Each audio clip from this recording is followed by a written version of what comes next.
العالمين والصلاة والسلام على أشرف الأنبياء والمرسلين وعلى آله وصحبه أجمعين سبحانك لا علم لنا إلا ما علمتنا إنك أنت العليم الحكيم رب اشرح لي صدري ويسر لي أمري wahlul 'uqdatan min lisani yafqahu qawli.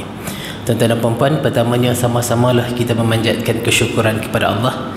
Alhamdulillah, pada hari ini kita dipertemukan.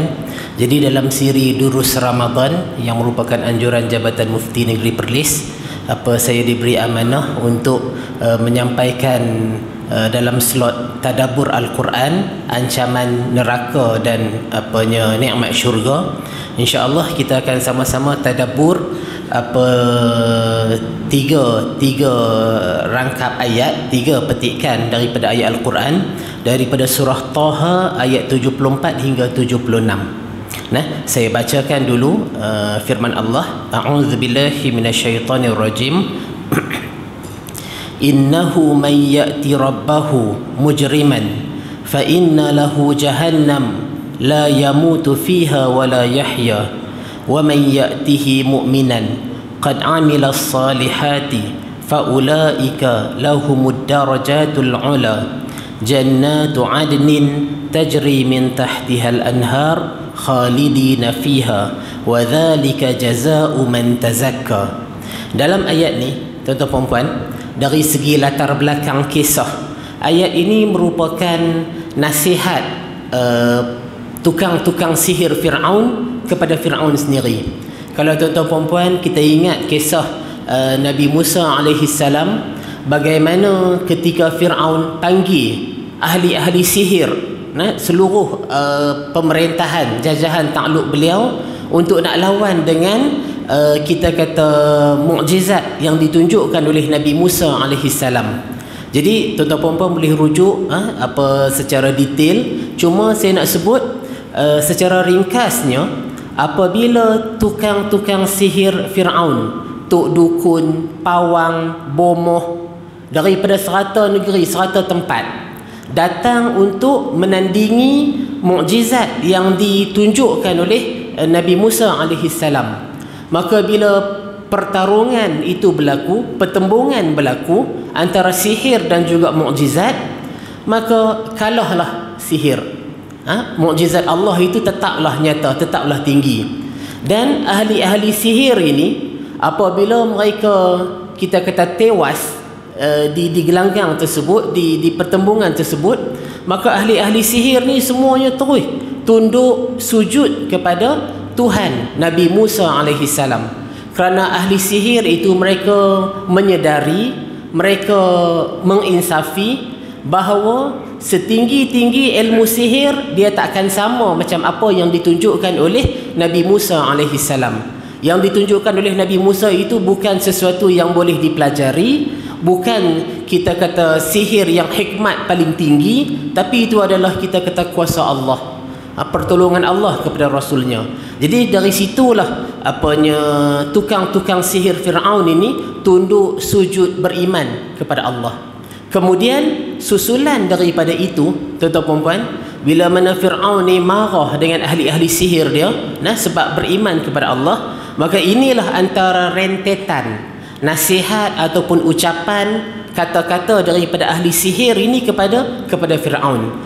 Innahu man ya'ti rabbahu mujriman, sesungguhnya sesiapa yang datang menemui Tuhannya dalam keadaan berdosa, dalam keadaan berbuat dosa, fa inna lahu jahannam, maka baginya jahannam, neraka jahannam. La yamutu fiha wa la yahya, mereka tidaklah hidup, tidaklah mati dalam neraka jahannam itu. Wa man ya'tihi mu'minan, dan sesiapa yang berjumpa dengan Tuhannya, datang bertemu Tuhannya dalam keadaan beriman, qad amilas salihat, dan mereka telah mengerjakan amal saleh, fa ulaika lahumud darajatul ula, maka untuk mereka itu, bagi mereka itu darjat-darjat yang tinggi dalam syurga. Jannatu adnin tajri min tahtihal anhar, sungai syurga-syurga Ad yang mengalir di bawahnya sungai-sungai, khalidina fiha, mereka kekal dalam syurga tersebut. Wa dzalika jazaa'u man tazakka, demikianlah balasan bagi orang yang menyucikan jiwanya. Apa yang suka saya tarik perhatian tuan-tuan puan, sebab kita tadabbur tentang ancaman neraka, kita tadabbur tentang nikmat syurga. Tuan-tuan puan, kita membicarakan sesuatu yang ghaib, sesuatu yang kalau bila kita baca Al-Quran kadang-kadang mungkin dia tak tersentuh, dia tak menyentuh dalam jiwa kita. Kita tak nampak, kita tak nampak dia punya gambaran tu. Kita cuma baca pada word by word, tapi kita tak nampak gambaran tu. Apa yang Allah ceritakan keadaan di neraka itu tuan-tuan puan, bagi orang yang tidak beriman kepada Allah, apabila mereka diazab dalam neraka itu, mereka berada dalam satu keadaan la yamutu fiha wa la yahya. Mereka tidaklah mati, mereka tidak juga hidup. Macam mana kita nak faham isi kandungan ayat ni tuan-tuan puan? Sebab mati dan hidup adalah dua perkara yang berlawanan. Sama ada kita hidup ataupun kita mati. Sama ada kita mati ataupun kita hidup. Tapi dalam ayat ni Allah sebut la yamutu fiha wa la yahya. Mereka tidak hidup, mereka tidak mati, mereka juga tidak hidup. Dalam surah Al-A'la pun Allah sebutkan perkara yang sama, thumma la yamutu fiha wa la yahya. Mereka tidaklah mati di dalamnya dan mereka tidak juga hidup. Maka di sini Allah menggambarkan, Allah menceritakan pada kita sebenarnya kedahsyatan neraka itu sangat ngeri. Kedahsyatan neraka itu sangat, kita kata, menakutkan. Apa contoh satu azab neraka? Kalau saya nak petik, kalau saya nak sebut kepada tuan-tuan puan, bagi orang yang suka duk suruh orang berbuat kebajikan, tetapi mereka melupakan pada diri mereka sendiri. Mereka suka melarang orang buat benda-benda yang mungkar, tapi mereka sendiri lakukan perkara tersebut. Contohnya, dalam hadis Nabi ceritakan ada seorang lelaki itu dilempar dalam neraka hingga akhirnya terburai isi perut dia. Terburai isi perut dia. Dan dia digiling, dia melengkar dalam neraka itu seperti mana keldai pusing-pusing pada gilingan. Kan contoh macam kita kata gandum ke, kita nak giling-giling, nak bagi dia hancur tu, kadang-kadang dia pusing. Jadi seorang ahli neraka ini, yang mana dia hanya pandai menyuruh orang berbuat kebaikan, tapi dia sendiri tak buat. Dia larang orang buat perkara yang mungkar, tapi dia sendiri langgang perkara tu. Maka di akhirat esok dia dilempar dalam neraka, terburai isi perutnya, dan dia berpusing-pusing dalam neraka, seumpama kita kata keldai yang duk pusing-pusing gilingan. Maka adalah di kalangan ahli neraka tu mai semua berimpun dekat lelaki ni. Tanya lelaki ni, hang dulu di dunia ni bukan duk suruh kami buat baik ke? Hang dulu di dunia ni bukan duk larang kami buat benda yang jahat ke? Pasal apa yang masuk dalam neraka? Maka lelaki ni jawab, dulu dia suruh orang buat baik, tapi dia sendiri tak buat. Dia larang orang buat benda yang jahat, tapi dia sendiri yang duk langgang.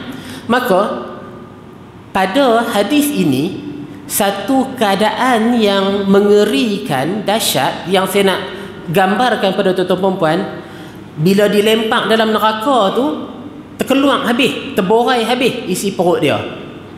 Kita rasa ngeri tak? Kalau macam saya cerita macam ni saja pada tuan-tuan perempuan, mungkin kita tak rasa sangat kengerian ataupun kedahsyatan. Tapi tuan-tuan perempuan, biasa tak menyaksikan dengan mata kepala sendiri orang yang aksiden motor tu. Dia bawa motor laju-laju, tentu dia belagar tiang lampu ke, dia belagar apanya kereta ke, dan seumpamanya. Kita tengok terkeluar isi perut, kita tengok pecah kepala, kita tengok putih kaki dia, kita nampak dengan mata kepala kita sendiri. Boleh jadi trauma tuan-tuan perempuan. Ada satu kisah yang berlaku pada ahli keluarga saya tu. Duk tengah makan roti nan Pakistan, tiba-tiba bunyi gedegang kuat. Satu motor dah belaga, kita kata kedai makan tu, Habis kita kata dengan kaki putus dengan hak ni, keadaan yang mengerikan. Adik saya tu dia takut, dia tak tengok dah benda tu. Jadi dia boleh, bila kita nampak dengan mata kepala kita sendiri, perut terborai, putus badan, putus kaki, pecah kepala. Gambaran itu tidur lena pun kita tak mampu nak tidur lena kadang-kadang. Dia duk teringat, dia duk mai ingatan-ingatan tu. Tapi tu dunia aja tuan-tuan puan. Kalau aksiden di dunia, matilah. Dia tak rasa apa dah, pasal dah dia mati dah. Kan? Ataupun kalau macam saya kata, orang yang Allah uji dengan sakit bertahun-tahun, terlantar di atas katil. Sama ada dia jantung, kencing manis, apa sajalah sakit, tapi dia badan tu dah tak larat, terlantang atas katil. Nak bergerak sikit pun sakit, nak pergi mana-mana pun tak boleh. Macam mana perasaan tuan-tuan puan? Bila sakit tu bertahun-tahun, tak boleh nak buat apa, mati tak mati juga lagi. 5-6 tahun duk sakit, duk kita kata dalam keadaan badan yang lemah, tak mati-mati pun. Macam mana tuan-tuan puan rasa? Tapi hak tu dunia tu. Kalau sakit di dunia, yang sebenarnya dia adalah kafarah, Allah nak hapuskan dosa-dosa kita. Tapi yang saya nak cerita ni, kalau sakit di akhirat, sakit di akhirat itu yang sebenarnya dari satu segi, walaupun kita tak duduk di akhirat lagi, nombor satunya minta Allah lindunglah kita daripada azab neraka. Tapi saya nak sebut contoh bila Allah uji kita dengan sakit di dunia. Sakit di dunia 5-6 hari sakit pun kita rasa lagu seksa dah, apatah lagi kalau yang bertahun-tahun. Tuan-tuan puan, kalau orang yang sakit ni, kita kata penderitaan dia tu, sakit pada tubuh badan tu, perasaan tu, orang hak tak rasa dia tak tahu. Orang yang rasa dia tahu. Dia boleh tahu nikmat sihat tu macam mana.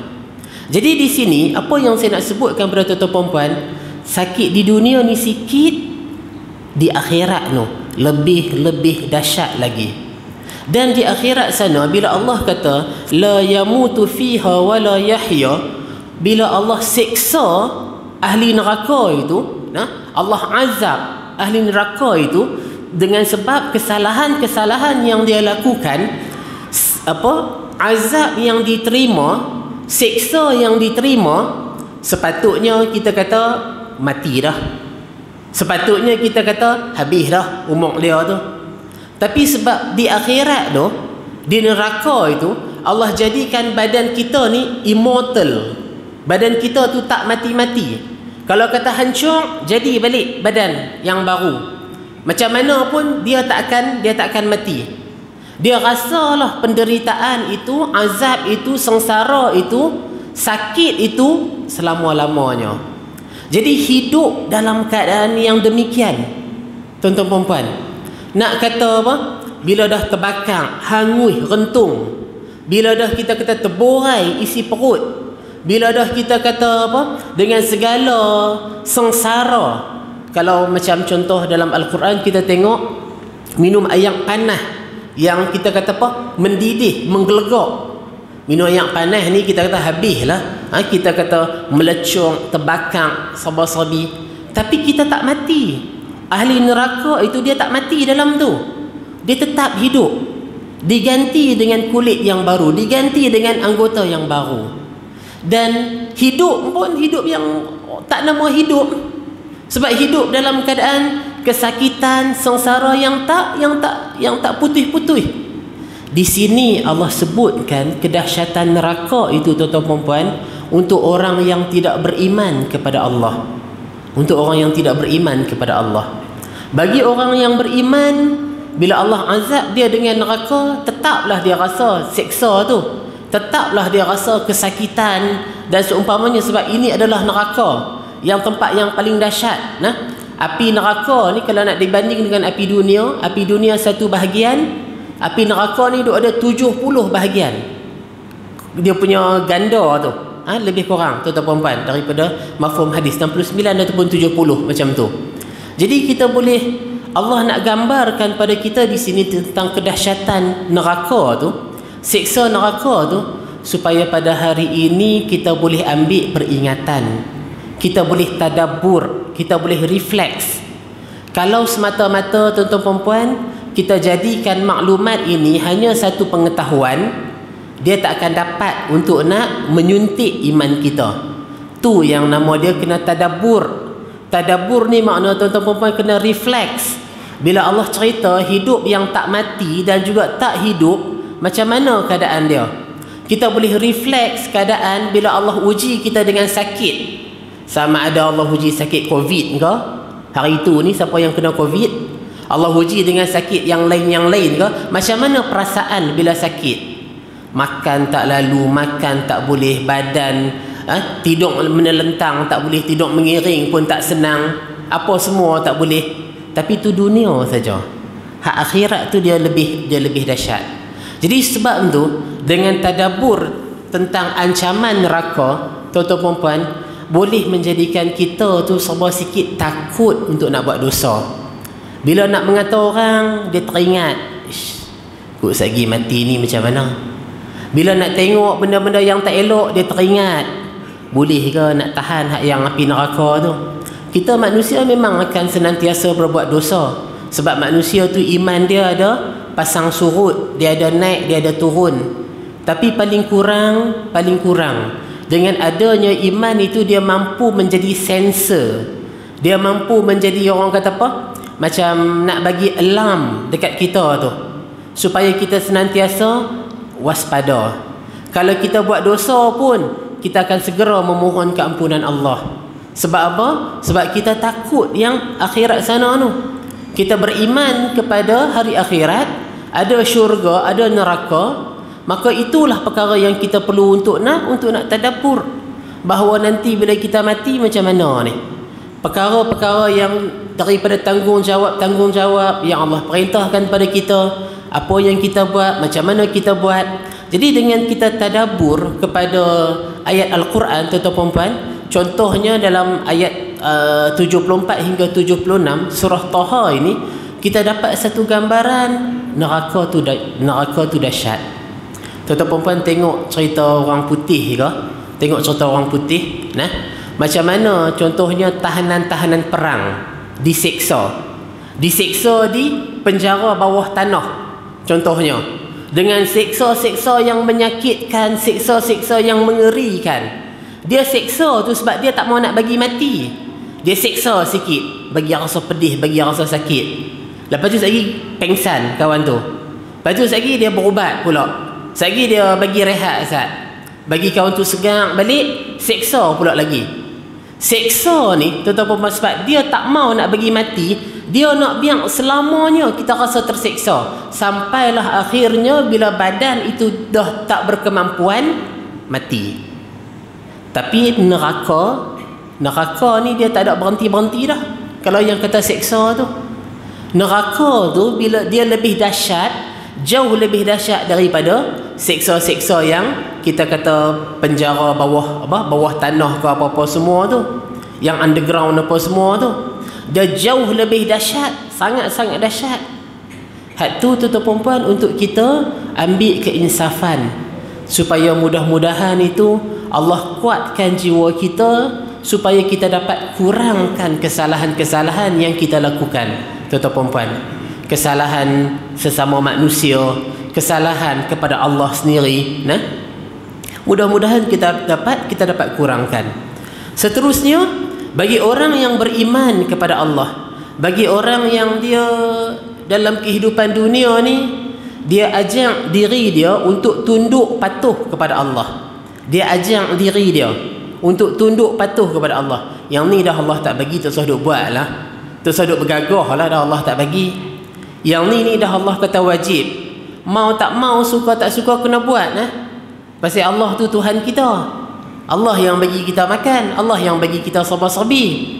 Jadi bagi orang yang dia tundukkan jiwa dia untuk patuh kepada Allah, untuk taat pada perintah Allah, dia tinggalkan larangan Allah, Allah sebut dah, faulaika lahumud darajatul ula.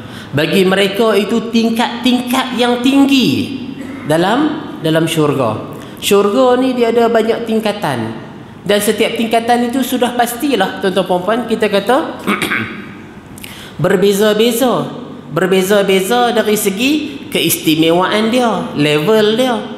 Jadi tentang nikmat syurga ni pun tuan-tuan puan, kalau kita ceritalah tentang nikmat-nikmat syurga, Allah cerita tentang sungai yang mengalir, Allah cerita tentang kedudukan yang tinggi. Kita tak dapat gambaran juga perkara tu. Tapi yang sebenarnya kita masih boleh refleks tentang keindahan syurga ni tuan-tuan puan. Tidaklah seperti syurga, tapi kita boleh refleks dengan bila kita hidup di dunia ni. Apa perasaan tuan-tuan puan bila kita pergi satu tempat tu cantik.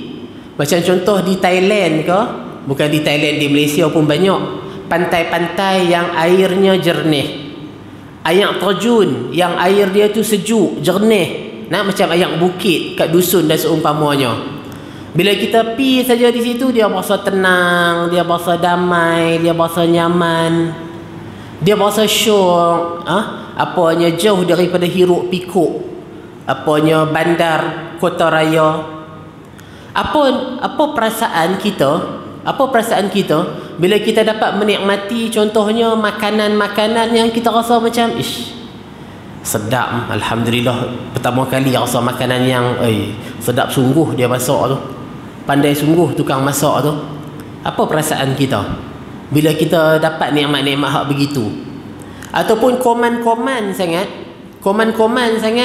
kalau macam contoh kita duk biasa duk hotel yang 3 bintang, tiba-tiba adalah apanya orang-orang yang ternama dia sponsor kita bagi duduk hotel yang 5 bintang, 6 bintang, 7 bintang.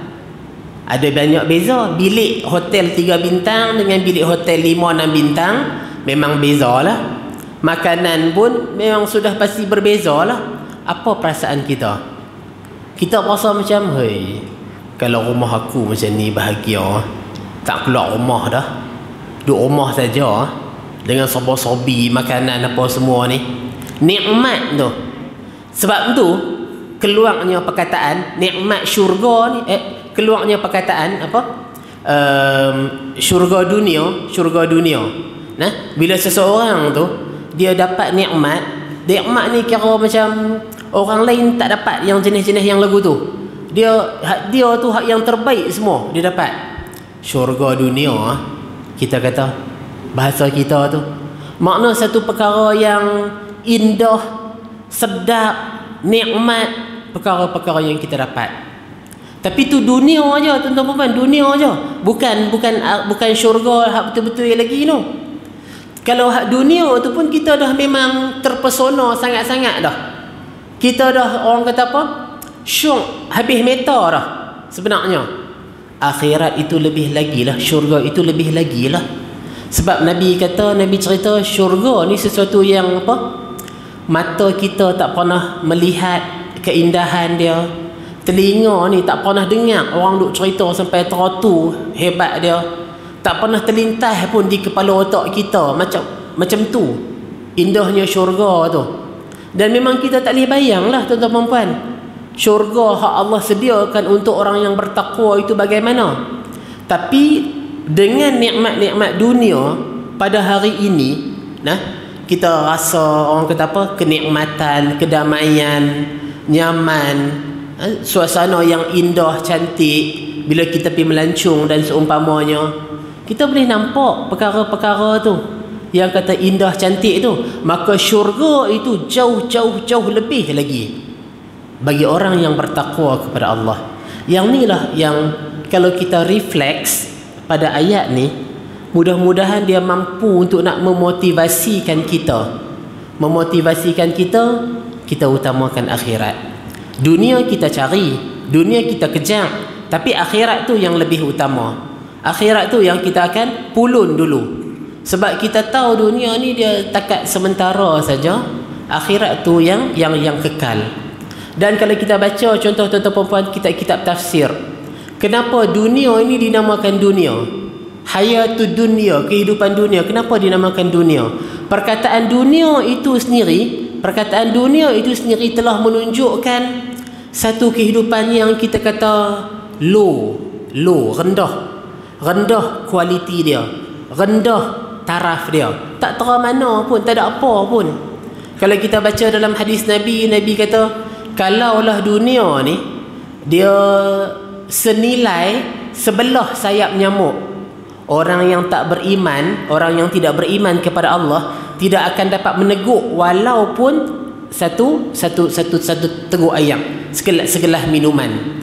Kalaulah dunia ni ada nilai, dan nilai dia tu sebelah sayap nyamuk. Tapi dunia ni sebenarnya tak ada nilai di sisi Allah. Bila kita baca hadis, dia umpama apa? Bangkai anak kambing. Bangkai anak kambing, dan anak kambing tu pula cacat telinga dia. Benda yang orang tak mau. Tapi itulah ujian kepada kita umat manusia. Tu yang Allah kata, ya ayyuhan nas ma gharraka bi rabbikal karim. Wahai manusia, apa yang membuatkan engkau terpedaya? Apa yang membuatkan engkau tertipu dengan Tuhanmu yang Maha Pemurah? Allah bagi segala nikmat pada kita. Allah ajarkan pada kita apa yang palsu, apa yang benar, apa yang kita kata mesti kita buat, apa yang mesti kita jaga-jaga. Tapi kenapa kita masih tertipu, tuan-tuan puan? Sebab kita tertipu dengan pandangan mata kita, kenikmatan hak kita nampak di depan tu. Iman kita hak dalam tu dia tak berapa nak nampak yang syurga, yang neraka. Dia lebih nampak, dia lebih jelas pandangan mata dia. Duit yang banyak, harta yang banyak, nah, kenikmatan dunia, ni yang kita nak kena ligan, nak kena pulun. Manakala akhirat tu tak apa, sikit-sikit. Pandangan mata itu lebih jelas daripada pandangan iman kita, hati kita. Jadi sebab itulah mudah-mudahan dengan kita melazimi majlis ilmu, mudah-mudahan pandangan iman itu dia menjadi lebih jelas daripada pandangan mata. Pandangan mata kena jelas lah, tuan-tuan puan. Tapi pandangan iman itu dia lebih jelas. Kita lebih sedar, kita lebih, orang kata apa? Kita tahu yang mana yang kita nak pulun, yang mana yang kita relax saja dalam kita nak cari benda tu. Hak mana hak kita nak kena sungguh-sungguh nak kejar, tuan-tuan puan. Jadi saya rasa itulah antara perkara yang suka saya nak tarik perhatian tuan-tuan puan dalam durus Ramadan ni. Lebih kurang 20 minit, tuan-tuan puan, kita kata mudah-mudahan dapatlah sama-sama jadi yang kata apa, sebagai booster, mungkin sebagai satu suntikan untuk nak ingatkan kita akhirat itu khairun wa abqa. Akhirat itu yang lebih kekal, yang lebih baik, yang orang kata apa, kekal untuk kita tu. Jadi bagi mereka yang Allah limpahkan pada mereka, Allah kurniakan pada mereka syurga, yang itulah orang-orang yang berjaya. Dan bagi mereka yang kita kata penghuni neraka, rugilah mereka. Dan sama-samalah kita mohon kepada Allah, mudah-mudahan tu Allah pelihara kita daripada azab neraka. Allah berikan kepada kita limpah kurnianya, tak payahlah kita masuk neraka walaupun sat. Biar kita masuk syurga terus, insya-Allah. Jadi sekadar itu, tuan-tuan puan, mudah-mudahan sikit sebanyak sama-sama kita dapat ambil manfaat, insya-Allah. Kita sudahi dengan tasbih kafarah.